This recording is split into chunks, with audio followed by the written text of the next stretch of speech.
হাসিনা যে শাড়ি চুরি থুইয়া পালায়া গেছে সেইটাকে কেন্দ্র করে এই স্বৈরতন্ত্র সৃষ্টি হয় নাই। আমাদের 24-এর গণঅভ্যুত্থানে আমি সরাসরি যোদ্ধা ছিলাম, রাজপথে অগ্রণী ভূমিকা রেখেছি। বুলেটের সামনে থেকে হাত ধরে বসেছিলাম, বুলেটের আঘাত সহ্য করে মাটিতে লুটিয়ে পড়েছিল। সেই ছাত্র জনতার 2000 মা বোনদের রক্তের বিনিময়ে এই হাসিনার স্বৈর শাসন পালিয়ে গেছে। সেইটাকে কোনোভাবে আমরা বৃথা যেতে দেব না। আগামীর বাংলাদেশ হবে ট্রাক মার্কার বাংলাদেশ। আগামীর বাংলাদেশ হবে গণ অধিকার পরিষদের মার্কা। কি আছে?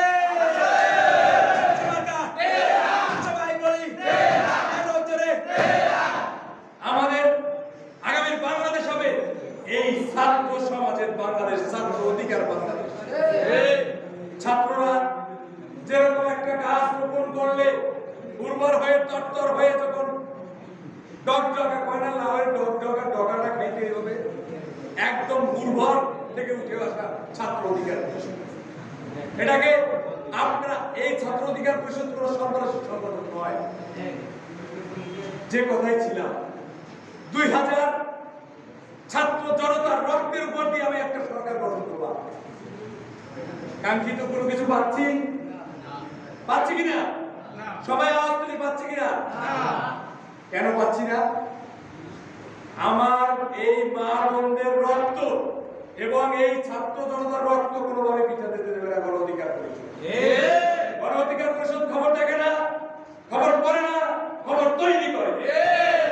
গণ অধিকার পরিষদের বার্তা দেখে একটা উপদেষ্টা, আমি প্রত্যেকটা বক্তৃতায় বলে থাকি, ইউনূস সাহেব হচ্ছে আমাদের দেশের জন্য গড গিফটেড, আল্লাহ দেওয়া একজন ব্যক্তি, যার সুনাম সারা বিশ্বে আছে।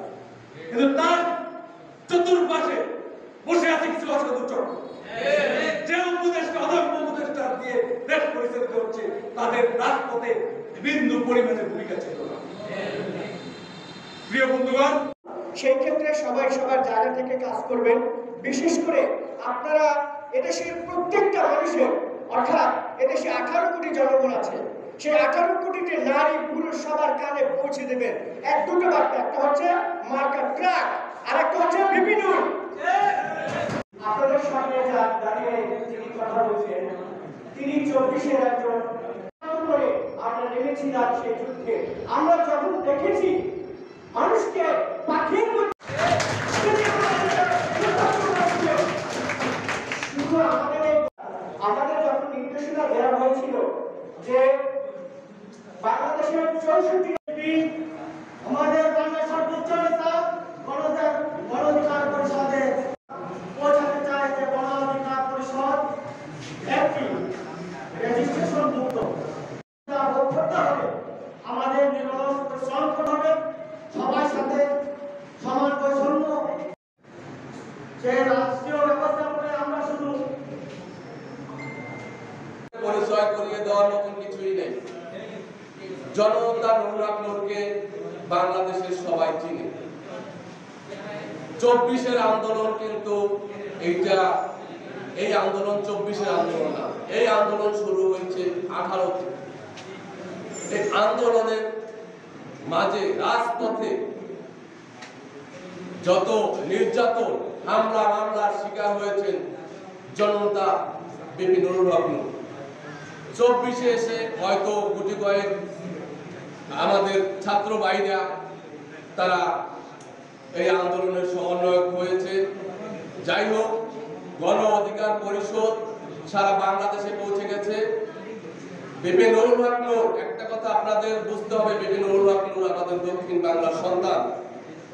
আপনার প্রতিটা রাজনৈতিক দলে, যেমন আজকে যে দলটা একসময় জাতীয় পার্টি কিন্তু রংপুরের ঘাঁটি ছিল, শেখ হাসিনার গোপালগঞ্জ ঘাঁটি ছিল। আপনাদের একটা কথা ভাবতে হবে, নুর আকনূর আমাদের বরিশাল বিভাগের সন্তান। আমরা সবাই চাইবো নুর আকনূরকে বরিশাল জেলার 6টি জেলায়, বরিশাল বিভাগের 6টি জেলায় যেন আমরা প্রতিটা জেলায় নুর আকনূরের তথা গণ অধিকার পরিষদের ঘাঁটি বানাতে পারি।